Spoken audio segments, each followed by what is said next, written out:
So welcome to our Azrieli December speaker series, November, but Yona's excited about December speaker series.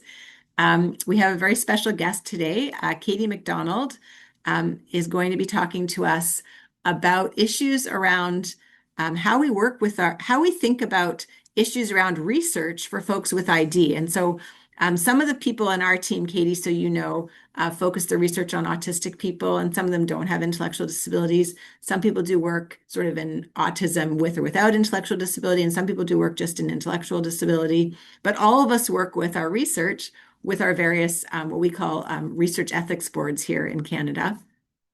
And we're always thinking about how we sort of meet the needs of, our population, and also how we work with ethics boards who sometimes are a bit less familiar with our population, and balancing protecting people with really thinking about their rights to be able to be part of research. And so that's why when I knew this was something that you would be willing to talk about, I thought, so amazing, because we're on this journey at our hospital and maybe in other hospitals here in Canada to think about how we might be able to do things differently. But I really wanted everyone to learn from you because you've just done such fabulous work in this area. So everyone's really excited. So we're going to turn things over to you, and then we're going to have some time for all of us to ask our questions when that's done. All right, terrific. Well, I'm very excited to be joining you today. So I'm Katie McDonald. I work a little bit southeast of you in Syracuse, New York at Syracuse University. Here at the university, I'm both a professor of public health and the associate vice president for research, and formerly an IRB chair, which is what we call our REBs, so institutional review boards, or for you all in Canada, the research ethics board. So have had a lot of hats on over the years as an investigator and REB member and chair. Oh, there we go. So I've been really fortunate to work with a lot of amazing people, mostly around the country here in the United States, but also some international partners. And this is just a slide that gives a big shout out to all of my community research partners, academic research partners, many of the projects that we've worked on, and many of the funders who have supported our work here. I can't list everybody's name in a way that you would see because it would be so teeny tiny. So this is my big shout out to my community that has helped us do this work over the years. Also, a couple of disclaimers or just contextual things to frame our time together today. So, of course, I'm in the United States of America, or the USA. So if I say things that don't apply to your context, or you're not yet sure what that bridge is, let's help learn together. So tell me where I have not seen what that bridge is, because in particular, for example, I have a good sense of international research ethics principles, but I don't necessarily have deep knowledge in the Canadian regulatory context, either for REBs or for things that might take people's rights away to make their own decisions when they are adults. In the US, we call that guardianship. So if you hear me say IRBs on accident, I mean REBs. And also, you'll hear me use different language, right? As I'm sure you know, as people steeped in doing this work and supporting the lives of people with disabilities, there's a lot of differences for how people want to be labeled themselves and how they want their groups to be labeled. And so there are many people who think that it's most important to use people first language that emphasizes humanity, and others who think that their disability is part and parcel of their identity and not negative. And so they prefer identity first language. You'll see me based on often who my partners are, using either people first or identity first language, depending on my community research partners' preferences. And of course, when we can, we always want to use person-centered language because there are all these differences in how we want to be termed and labeled. So that's just a little bit of contextual framing. In news that won't be surprise to any of you, knowing the context in which you work and the work that you're dedicated to doing, one of the fundamental issues that we face in terms of thinking about the lives and well-being of people with disabilities, developmental disabilities in particular, is that we know they experience significant disparities. This is from both health, whether that's the quality and access to health services, health outcomes, as well as social determinants of health, where people live, what control they have over their lives, their education, their employment outcomes, you name it. And as people committed to science, I suspect we all see the value of generating new scientifically derived knowledge in order to promote social and health equity. Right? That seems easy. Let's just do research and help improve people's lives. Well, if you're paying attention to the United States, you know that that's not particularly easy right now. That's another discussion, right? But even not paying attention to current context here, national context here in the United States. In terms of people with developmental disabilities, there are different ethical, legal, and social dynamics that contribute to the population being studied. When we do research on developmental disabilities, there's often a mismatch of what science does and what people want in their lives. We often see that people with developmental disabilities are at risk for being included inappropriately, either because they're included inappropriately via surrogate consent, somebody else making the participation decision for them, or because they're being reported on by another person, so proxy report, or because of institutional policies or study practices, we see a lot of people being excluded from developmental disabilities research, right? So there's a lot going on, and you're going to see me kind of unpack the inner workings of how we do science to think about some of the places that we can change things and some of the ways that I've worked with folks to help create new resources to change them. So as an example, kind of at the study level, a couple of years ago, we looked at clinical trial listings here in the United States. We looked at 248 of them that were published within a few years of one another. And what we were interested in there was looking at their their eligibility criteria and thinking about, based on their eligibility criteria, is there evidence that adults with intellectual disability would be eligible to even participate? So not that they were doing a study excessively or doing direct outreach to the population, but just by looking at their eligibility criteria, what do we see? And in news that won't surprise any of you, about 75% of these folks, these studies had either direct or indirect paths that would likely exclude adults with intellectual disability from their studies. Particularly concerning, we see that in almost 1/2 of these studies, it's just up to research staff to kind of say, doesn't seem like they could or should participate. And as folks, I'm sure, working in the areas of ableism, you know how problematic this can be. But even in another quarter of those studies, it was all about consent capacity, and that was a reason to be excluded. So I think these are a lot of things that we can tackle. One of the great things that's happening nowadays is there's actually a lot of support from people with developmental disabilities to want to be in research as research participants. One of our participants in our studies a couple of years ago said, it's important that they learn things from me, right? There's this motivation that the scientific record include them.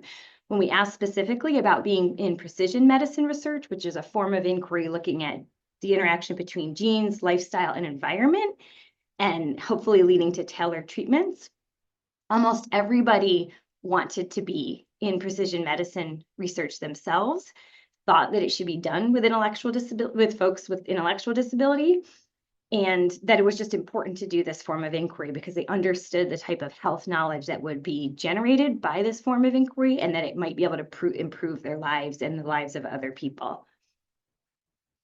So how do we fix this? All right, so we see it, Tiz, and we hear it.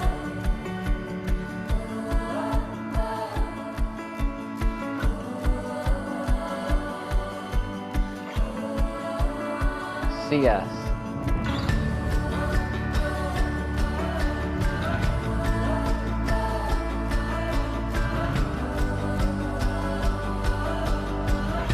Hear us.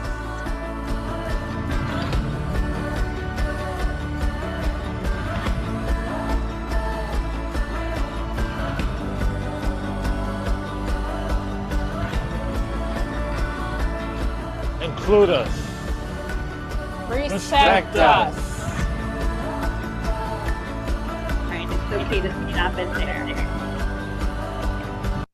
Slide, and we see it perfectly. How such a short video can say so much, eh?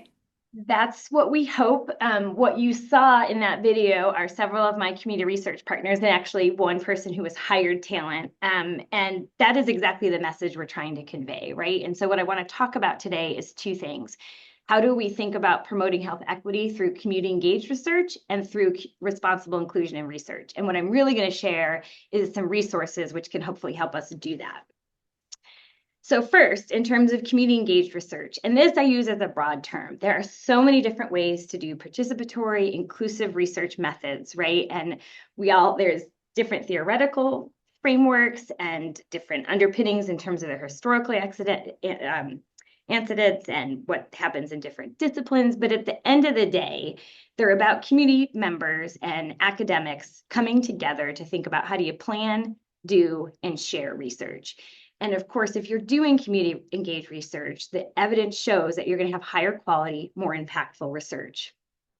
But when we talk about doing this with folks with developmental disabilities, autistic adults, adults with intellectual disability, we're often left grappling with few resources to actually figure out how to make this an accessible, inclusive process. One of our funders in the United States has talked a lot about foundational expectations for partnerships and thinking about how do we make sure that community partners represent the full spectrum of the population that you're interested in. How do you make sure that engagement with community partners and academic partners is from the onset, early on in a project, and throughout its entire research life cycle, making sure there's funding and dedicated resources to those engagement activities, bringing people with and without disabilities in partnership together, building capacity to work as a team, making sure that there's actual shared decision-making over a research project from start to finish, and that you're actually looking at engagement to think about along the way, how can you do it better? So we've taken some of these foundational expectations and we've created some new resources to support community engaged research with people with intellectual and developmental disabilities. So the first thing I'm going to share is what's called the Equipped to Engage Toolkit. And you are the first people with whom we are sharing this toolkit. So please know that it's actually still undergoing testing. So you may hit some bumps along the way. And if you do, we'd be happy to receive your feedback for how we can make it better. So this is slightly premature, but I didn't want to miss the opportunity. This is a toolkit that was designed by people with and without intellectual disability. We had a team of, I think, 19 researchers with and without intellectual disability to create resources to help make sure that research teams from the planning, doing, and sharing across all those phases of a research study's life cycle could be done inclusively and engage and in quality engagement with adults with intellectual disability. The toolkit itself, and I just realized I forgot to put the QR code up this morning. If you Google the Engage Toolkit, excuse me, I have too many projects with similar names. The Equipped to Engage Toolkit, you should land on it. And if you don't, I'll put it in the chat in a minute. Here you can look for resources to help you engage adults with intellectual disability as research partners by either the stage of research, planning, doing, sharing, or by those 6 foundational expectations for how to do engagement. So as an example, we have resources that help with the planning. So how do you prepare checklists for thinking about accommodations, agreements for how you're going to work together as community and academic partners, how to plan, tips for planning a meeting, thinking about travel and accommodations for that, all those sorts of things. Things to help with engagement for proposal writing and for funding a project. Doing a biosketch or a CV, for example, that can be a really new thing to community research partners, or thinking about how to write a letter of support when you're being invited to be part of a research team. That may be something you've never done unless you're an expert and have done many projects by that point. We also have resources for designing research studies, for example, developing a research question, evaluating different interventions to study, right? If you're going to do something comparative, or even just selecting what the intervention might be. Thinking about how do you specify your outcomes and select measures for those outcomes, and how do you work through eligibility criteria. We also have a whole set of resources for the doing of research, whether this is to engage adults with intellectual disability for data analysis, data collection, preparing for meetings. What do you do when you disagree? And then lastly, we have resources for sharing research. So this is about dissemination strategies. We have one for overall kind of agreements for thinking through what you might share when you're done with a research project or even along the way, as well as for specific projects or products of your partnership, your collaboration, and then how do you begin to think about a writing outline for an academic paper, for example. These are a couple snapshots of what some of the tools look like. They're generally Word documents, PowerPoints, or Excel files. They can all be downloaded from the site and customized away to meet your project needs. So for example, we have meeting agenda templates up there. We have a grid for thinking about how do you understand what evidence there is for an intervention if you're thinking about selecting an intervention to study. And how do you think about being an author? What are some of the things that you need to do? So those are just a couple of the snippets.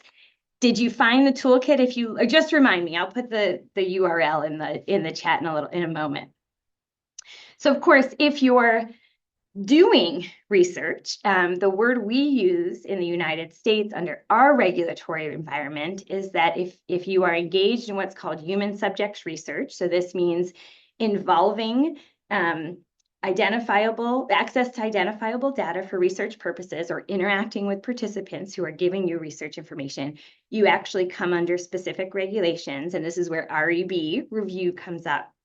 And in the United States, there's an expectation that you receive training in order to be qualified to engage in human subjects research. Well, guess what? At least what we use in the United States is terribly inaccessible.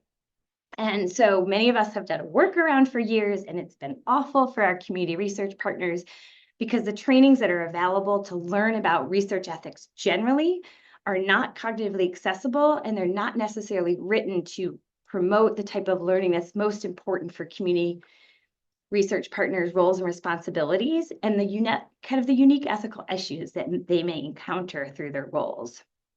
So we developed Research Ethics for All, which is disability accessible, disability rights informed education and ethical issues in social and behavioral research.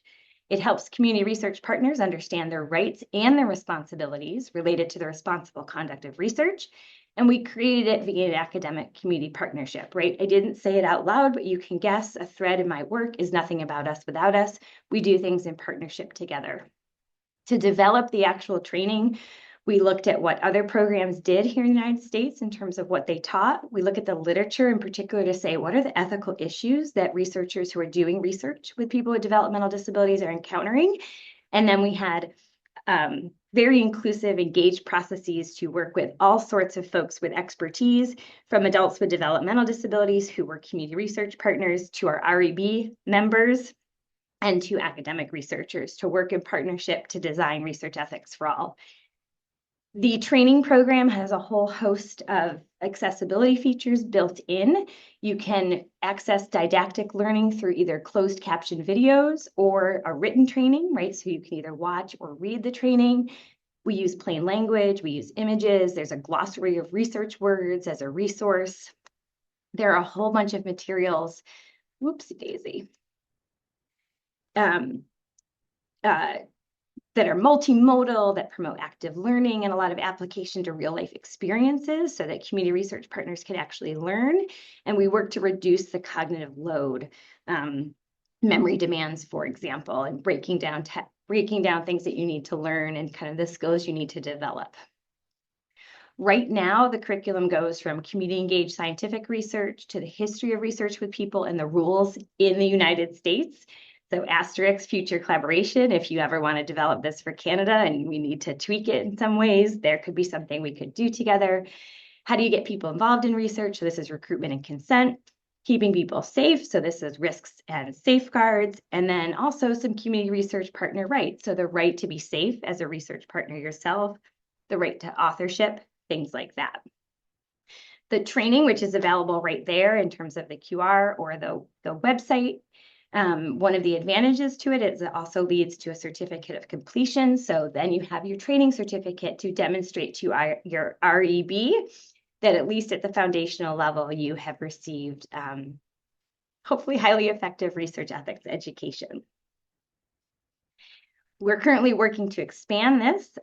So sometime in next year, you should see some more content, particularly around biomedical research, some of the privacy laws here in the United States, doing research with genetic information or clinical trials. We're also building a refresher course for certification renewal because here in the United States, you have to redo your certification every 3 years usually.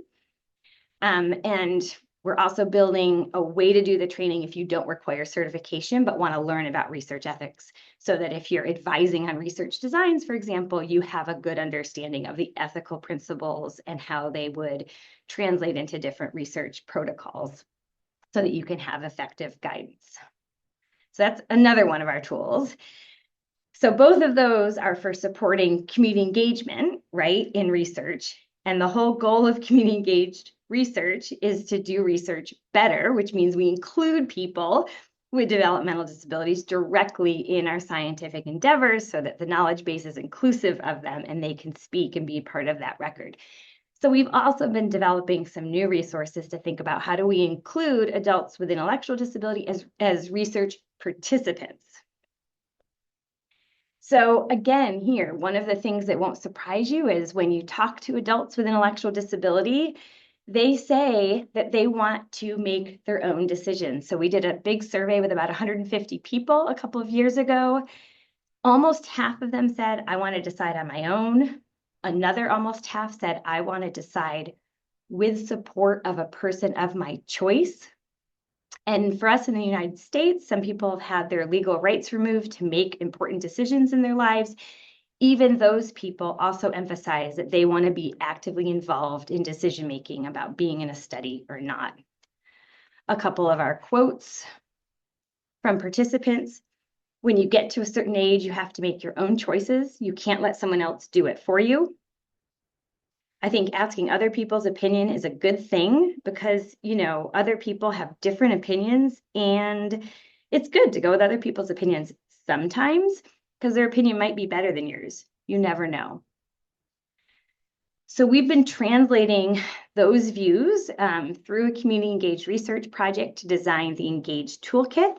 That was the video you just watched a moment ago. Is up on our website is that video, and we're hoping that that video will help to change the hearts and minds of biomedical researchers to help them understand that adults with intellectual disability are people worthy of respect and worthy of being included.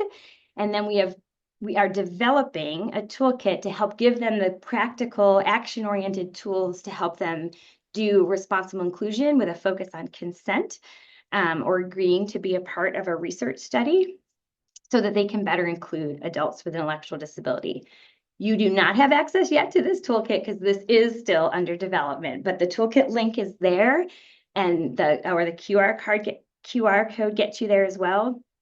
If you go to the website, you'll see that there's a online survey. It's a Qualtrics survey, and if you click on that and share your information with us, we'll let you know when the toolkit is available. But I wanted to preview a couple of things from that toolkit today.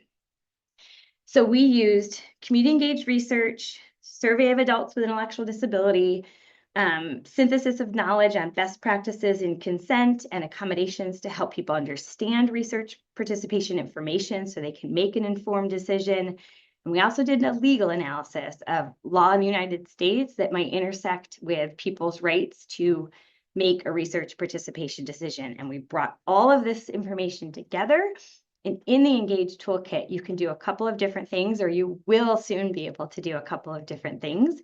One is you can provide information about your study, its purpose, its procedures, the risks, the benefits. And this isn't just text, but this is like, are you doing a sleep study? Or do you have a finger prick of blood? Do you have interviews?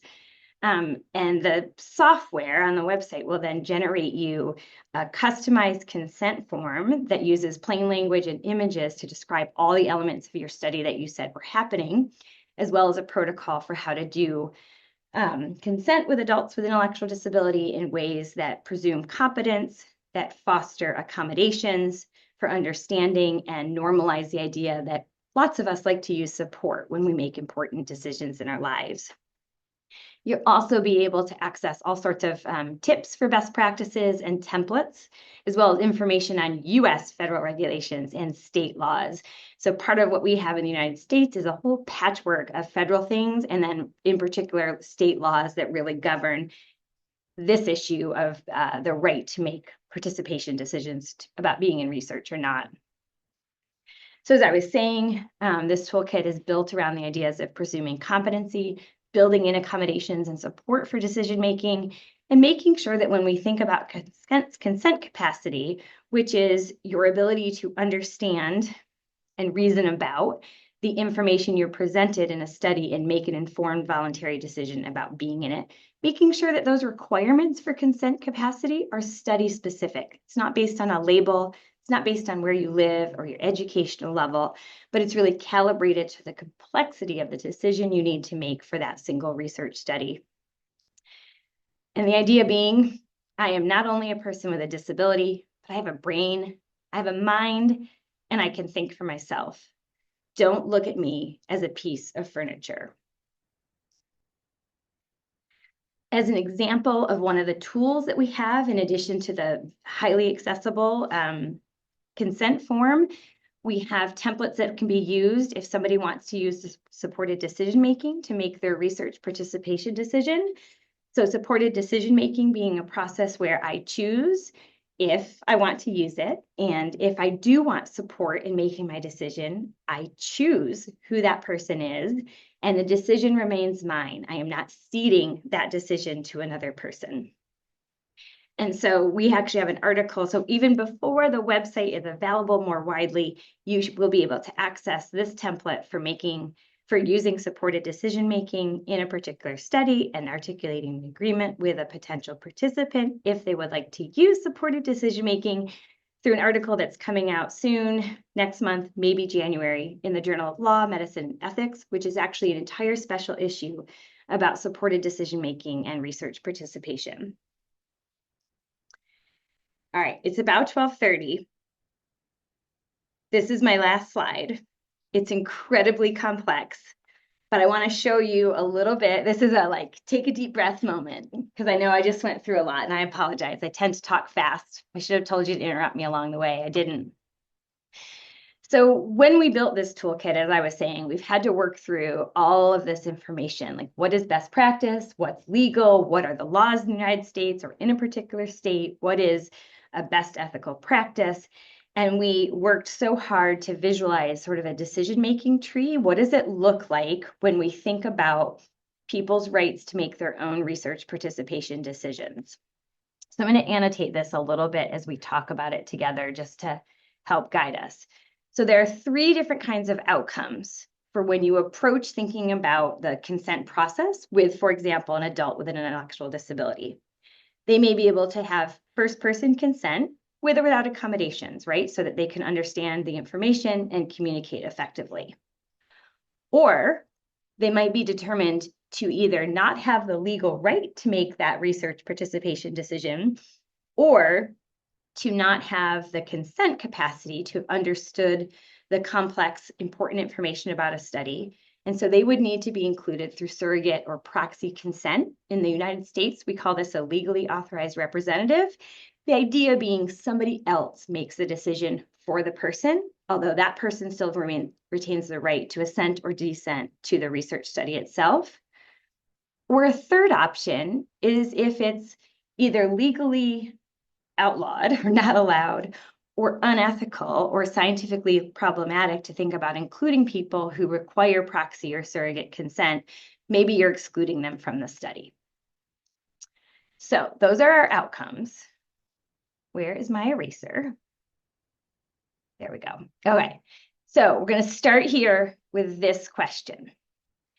So if you're thinking about how to design your consent protocol for engaging adults with intellectual disability and lots of other populations as well, is the first thing you might want to look at is what is the risk level of the study? So is the research greater than minimal risk or not greater than minimal risk? And for us in the United States, that decision, which is made by the REB, so there's not a static definition of it, which means it can be subjective, but that decision has regulatory implications in the United States. Or the other question you might ask is, are there clinical care implications? So for example, will research participants receive personal health information, return of results from that study? And in the United States in particular, if this is a yes or a no answer, it will get you down different paths.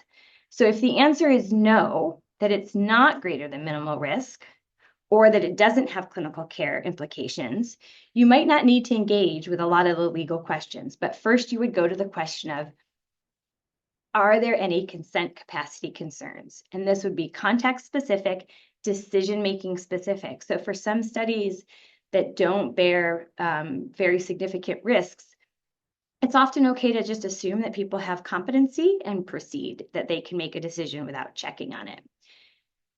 And you would go right to first-person consent.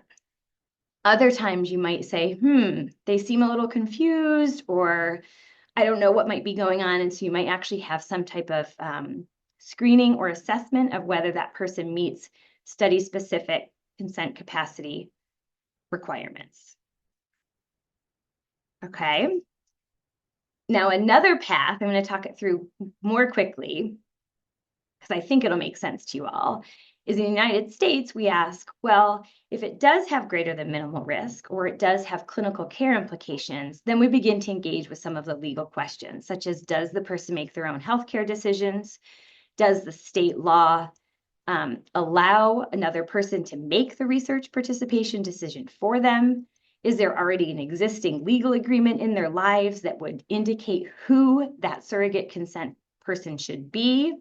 If not, can we give them some choice? Because it actually takes less consent capacity to make the decision of who would make the participation decision for you than it does to make the decision yourself. So it's another way to increase or augment agency if you can.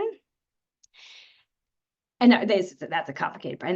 And there's some other US legal stuff, but these would help you determine the path of whether you might be looking at inclusion in a study via surrogate consent or exclusion from a study because of ethical, legal, or scientific reasons. It's a lot to talk through, and I'm happy to answer questions about it, but it's a bit of the path that we're walking people through in the toolkit. Whoops. And that is all I wanted to share outside of our discussion. And so I'm happy to talk about the work that you're doing, about what works in a Canadian context, about your pain points, your solutions, whatever that might be. Fabulous, really. So, and it's also nice, I think, from a research career perspective to kind of see how, I'm not sure if the order you presented, the three initiatives, Katie, built on each other in that order, in a different order, but it's nice to kind of see how you can be boggled with a question or an issue and then turn that into a research program, right? Like I'm sure Katie and I met each other, many years ago when we were earlier in our own careers. And it's like you come up against these things and you can kind of just decide to do a different kind of research or say, well, that's just a pain, do this. Or you can make it actually, an issue and really do something about it. And the work you've done is just phenomenal in this regard. And also to see, so I don't know if people noticed, but there was PCORI funding, which is a great organization in the States that we don't have here, although we can do PCORI work when we work with people in the US. And then there's NIH funding, which is like RCIHR. Like this is being recognized as really important, federally funded research in the States. And you're making things so available, which is so exciting. So I'll tell a super quick story then, because I think it's from this kind of career progression story. So my PhD is in a field called community psychology, and it was always about kind of rights and inclusion, right? But I didn't know necessarily what I was going to do, once I graduated. But I happened to join an REB when I was in grad school, and we used to do professional development at each of our meetings. And I was introduced to the idea that ethics could be an empirical area to study. And I actually developed my dissertation research around what is happening in terms of the inclusion of people with intellectual disability in research. And the Engage toolkit that I presented has been a dream for almost 20 years to kind of get to. So it's taken a lot of work to build the base knowledge, build the collaborative relationships, get the funders on board. So it's a nice reminder that, this has not all occurred overnight. And also with many people, and some of them being students, Yep. who kind of helped to develop this work with you, as well as really working so closely all the way through with people from the community, folks with disabilities. So just so many things exemplified in what you've spoken about. I have a lot of questions, but I think it'd be great to see who else has questions from our center. So you can raise your virtual hand or you can use the chat box. Just a very quick question. I'm just curious. So the training that people can do for research, you said that it's going to be up on the city website. Is it up there now, or is it something that's No, it should be there by about next month. We've been working with CITI all year. So you do use CITI in Canada? We do in all the hospitals. So it'd be, we have the sort of Canadian version, but it'd be really I skipped over that because I was like, see. I don't even know if they'll know who that is, right? So that's a vendor that, all over the place because they have it in multiple languages. We've all Yeah. outsourced our research ethics education to them. So yeah, we've been working with them all year. It'll be the exact program of research ethics for all, but on their e-learning platform. So we've had to work through the accessibility of that. I should say, importantly, research ethics for all is not designed to be self-study the way CITI is. It's really designed, it's best done in a group, right? Shared learning. And it's really designed to be led by or co-led by an academic research partner and an experienced community research partner, but it's a facilitator delivered training, if you will. And so the big difference is that this in CITI, as you're all familiar, it turns out, right? You just take multiple choice questions and answer them to get your certificate. In research ethics for all, it's administered by an experienced researcher, and then you get your certificate. So that process is automated. And the reason I bring that up is not only the resources to deliver the program, but also because it means that if your institution is accessing CITI certificates directly through the CITI website, that feature won't be available for research ethics for all. Right. Anna? Yes, like amazing talk and platform. So cool. I guess one of the things I think about is in the age of AI, it just feels like even more important to be having this representation in data sets. And like this is no time like, the present to really start improving how people with ID are showing up in these data sets. Um, I guess I've done a bit of work of this in an area similar of the invisibility of populations across big data in particular. And one of the things that we think about is how it feels like there's almost like a tension between like doing research that is methodologically rigorous versus research that actually helps, build equity in all sorts of different ways. Um, so I guess the question is like, is there any universe where how we define methodological rigor shifts in response to what you've created, where it's not just like this is equity, but it's actually like this is rigorous research and it has to be follow this path. Yeah, couldn't agree with you more, right? So a couple of things that come to mind. If you don't have accessibility, you don't have reliability and validity, right? So you've reduced your scientific rigor if you're not building in appropriate and effective ways for people to contribute to the research program. In public health, which I'm guessing some of you at least operate in, we have this idea of special populations sometimes. And if we think about things like disaster preparedness and helping people through emergencies, well, it turns out most people are actually labeled a special population, right? So when does that idea begin to not help us in any way? And in fact, point being, there are shared bridges of things that help us understand. So if we do things that, whether it's through recruitment, consent, or research procedures, help make it easier for people to understand and adhere to the research protocol and comply with it and give you the information that you're looking for, you're going to enhance inclusion and validity for all sorts of populations, right? So this might be immigrants, this might be low literacy individuals. There's certainly bridges to being with children. And so there are so many ways that we're learning together across these different populations. And, I don't know what your consent templates look like at your hospital, but I would guess that not many participants actually understand them and find them to be useful to them to make a decision. They're often dense paragraphs, technical language. And so things like the Engage Toolkit can be used with all sorts of population. And usually when we make things understandable for one group, it helps others. So I think there's a lot of potential to think about how it can be specific or useful across different populations. Does that resonate, Anna? You left my screen. Yeah, it resonates. Like I agree as much as a person can. I agree emphatically, I guess, with what you're saying.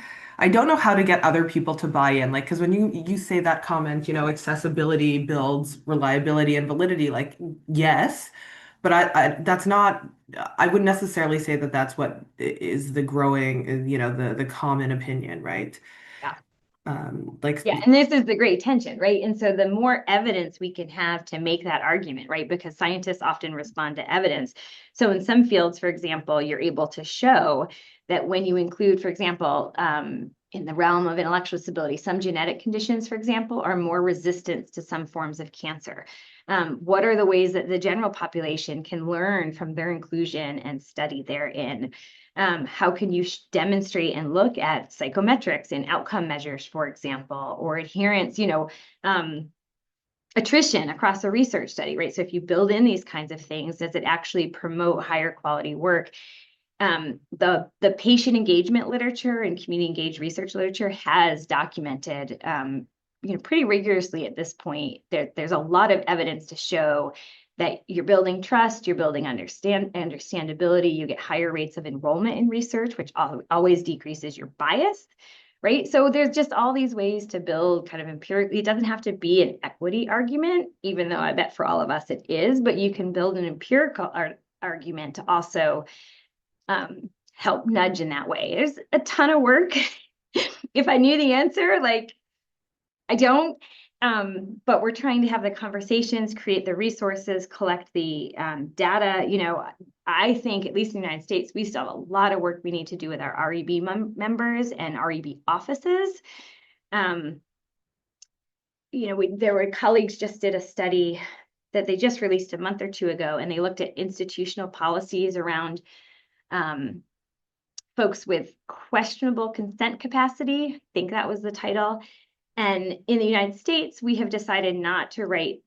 We've noted this is a special population and that you should balance autonomy with protections for this population, but we haven't said what that means or how, like we have done with prisoners or children. And so what's happened, in my opinion, is that each institution has built in these regulations. And so these colleagues that looked at the institutional policies that are out of the REB offices, usually higher up, but in operation, they're out of the REB offices, they're often excluding these people from even being eligible to participate in studies. Sometimes it depends on the benefit level. Sometimes it depends on the risk level of the study, but there's so much work to be done. And I don't think we always know the solutions, but Avra, did I see your hand up as well? Thanks. It was, but I think you've kind of answered the question because I was going to ask exactly that. That I think like you're preaching to the choir a little bit, as you know, and that we all totally agree. And I think we think a lot about how to try to do our best, again, existing within these institutional frameworks that can be very rigid and challenging sometimes. But we think a lot about how to do our best to include, to be accessible for our studies that are focused specifically on this population. And I think the huge gap is exactly as you're saying, is how to include this population in other studies and studies that are not focused specifically on them. And it's just, I think that's exactly the challenge. I think even people who might in a conversation buy in and wouldn't necessarily disagree with those points, I wonder if it's almost that the institutional or structural changes need to come first, because it's just such an additional burden on the researcher to adjust their study protocols to include this probably very small proportion of their total eligible or target sample that, and given their funding and given the timelines and the REB and QA and all of the different regulatory processes, it's just maybe, and we talk about reasonable adjustments, it's just maybe currently felt to be an unreasonable ask for non-ID specialized researchers to do that, or at least I feel like it might be perceived that way, even by people who, conceptually don't disagree with your arguments. So anyways, that's not really a question. That's me just kind of reflecting as you're talking, because I agree with everything you're saying, and I'm looking for any magic solutions. I wish there were magic solutions. I think it's going to be a whole lot of hard work to get to the solutions and to celebrate the success that we make along the way. The Engage toolkit is designed to be used by researchers who aren't already including by design adults with intellectual disability. We're going to, as soon as the website toolkit itself is finished in its prototyping, if you will, we're going to test it with some of those researchers. So we'll let you know what we find there. And I think you're right that we need to push multiple levers within the system, because if we change the institutional policy, but then we said, oh, whoops, we don't know how to help you meet the responsibilities of that policy, then that would also be a challenging situation. So I think we need to be all in and working on all the things at once, and sometimes some of them sequentially, so that we're ready to catch people when they're ready to get on board. And, you talked about how in your own projects, right, and the teams that you've built there, we're always reinventing the wheel, it feels like, to figure out how do we do this project, whether it's from the engagement perspective or the being included as a research participant. And that was a big impetus for why we did the Equip to Engage toolkit, was because it felt like so many of us had resources that we weren't telling anybody about, or, you just got lucky if you knew to ask, like, hey, what did you use? And do you have anything you can share? So we wanted to make resources discoverable and kind of more generic in terms of meeting a wider array of research protocols and kind of ways and types of engagement. Because I think, sharing and being a part of a community so that we can all learn from each other and keep tweaking and keep growing these things. But yeah, changing those who think that we should cure and eliminate disability is a difficult task. Anyone have ideas?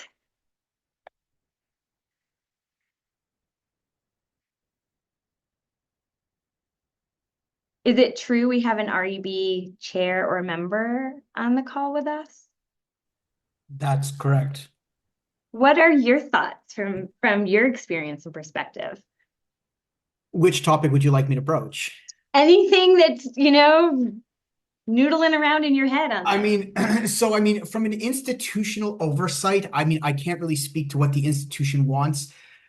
The protocols generally we have that are outside of this department are not limiting to intellectual disabilities. I think where your core issue is the fact is that they're just not recruiting those individuals. But the inclusion exclusion criterias are generally do not apply to intellectual disabilities that I would specifically note as an EDI. So we do have issues of like, if a study is not issue of pregnancy, why are you not including pregnant individuals? So the same thing applies here. I don't necessarily believe I think that's a PI to PI department issue of like, you might have these individuals coming through that you should accept them because there's no preclusion. And we definitely, our ethics board does not scrutinize inclusion, exclusion, unless it's risk, like severe risk. It's not the opposite. The benefit, you do what you want.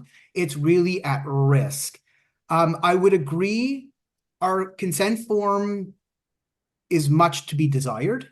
It is standardized. We are currently trying to standardize for a national Canadian level consent form, which is only going to make things worse. Don't take that as a good thing. It might make things worse.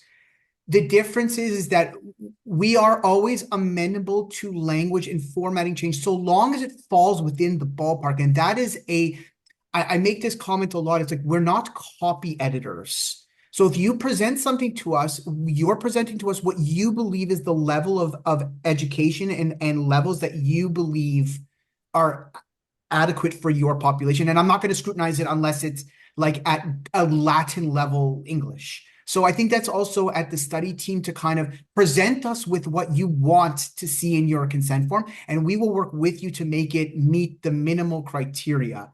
I had one other comment, but now it's escaped me. So maybe if there's more questions, it might jar me to remind myself of what that was. But if you have any questions for me, like, I'm happy to answer. Shoot, now what I was just going to say to you jumped out of my head. Oh, I think one of the things that may happen in Canada and certainly happens in the United States is that we as researchers self-censor ourselves. We're worried that we have to use the template, or we have to use this language, or we have to use this practice in our protocol, or the REB won't approve it.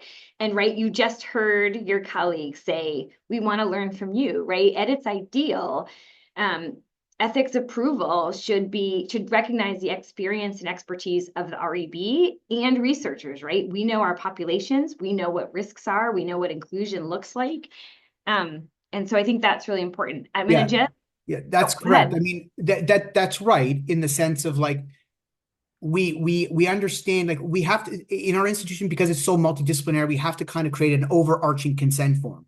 There's nothing in any of our provisions that says you cannot make language modifications to a point in which we get uptight if the language change is so far away from the original source that we believe it's misconstrued as to what is expected. But language is at the beholder of the individual writing it. And I definitely do not have the expertise nor the authority to say, sorry, you have to write it this way, and then force a group that doesn't understand to understand something.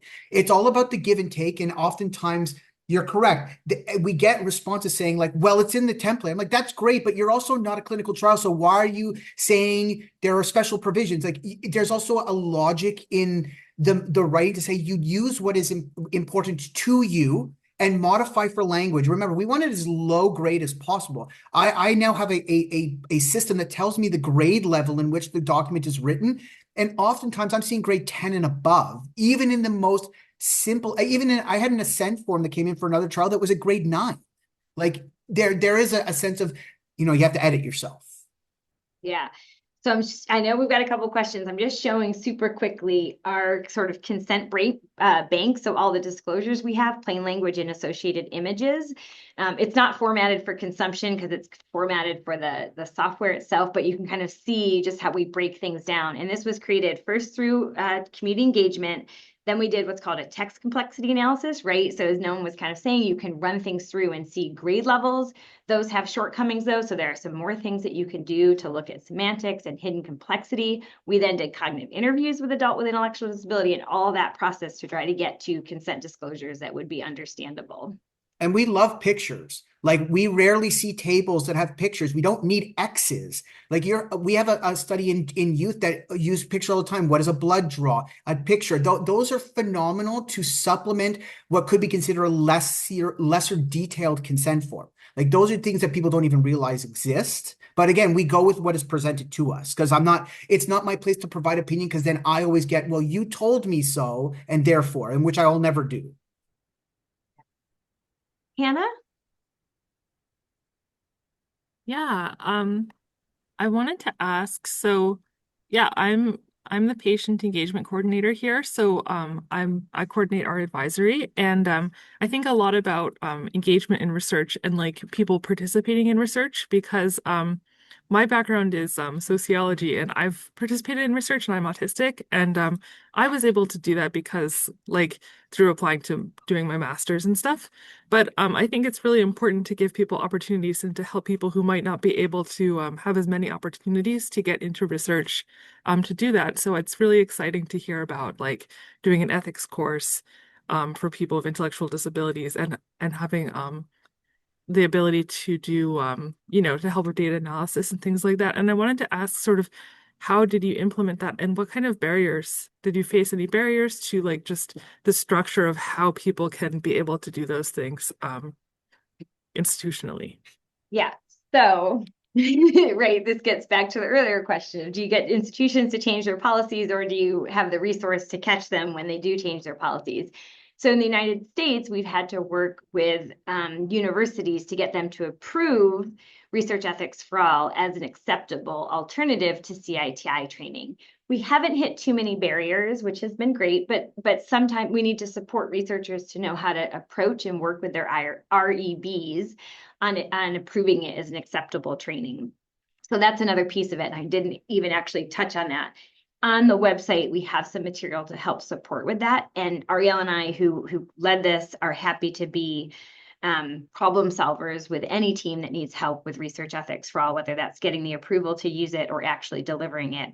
And that is a training that is meant to be accessible and inclusive of people with developmental disabilities writ large. So some of our partners were autistic partners, which led me to remind myself that I've also been a part for a long time of ASPIRE, which is the Academic Autism Spectrum Partnership in Research and Education.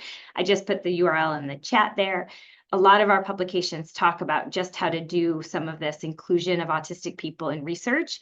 And so I just wanted to point to that as another resource.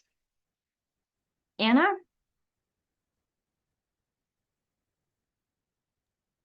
So I know we only have 2 minutes left. I guess I just wonder about it like almost a top-down approach. So like to me, I think funding agencies, I think journals. right? Like if you can hit, if you, people can't get funding unless they, have some recognition of this in their work, then that goes a long way. So I just was wondering if you've had any successes on that front. You mean in terms of getting publishers to change their practice? But what do you mean exactly? Like, let's say NIH, which I'm sure is a very, very long journey, said one of the evaluation criteria is now, if you want to be, if you're doing a study, let's say you've shown that you have the flow chart and like you've shown consideration of this or something, even if you haven't changed your methods, this is being considered when you developed your study. Oh, yeah. Wouldn't that be great, right? So Okay. if the funders who funded these new resources actually required them of their awardees, we're not quite there yet, but we hope to be. So for example, with the Patient-Centered Outcome Research Institute, they've featured our research ethics for all training quite a bit. Often in the review phase of applications where they might be able to use it, we are sure to let people know that it's available, but it's certainly not yet required. And it's, another nut to crack in terms of here, that is an organization that here in the United States, they have an actual focus on health equity work for people with developmental disabilities, but even at the organizational level, they aren't necessarily able yet to prioritize thinking about how to systematically put that in and all the resources that they've helped to create and build up as helping their research community. So yeah, that's a challenge.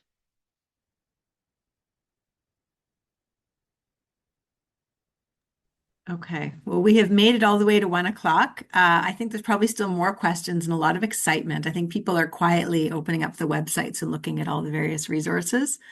So this is, people know because I talk about it a lot. This is something we're really committed to as a center. And as we kind of think about how to shift things in Canada, I really do encourage us to learn from all the amazing work that's been happening in the US. Katie, you've inspired us. We're very excited. So thank you. And you'll be hearing from us. I just popped my email in the chat. Feel free to reach out for anything. Yeah, no, this is really, really fabulous work. So thank you. And thank you everyone for joining today.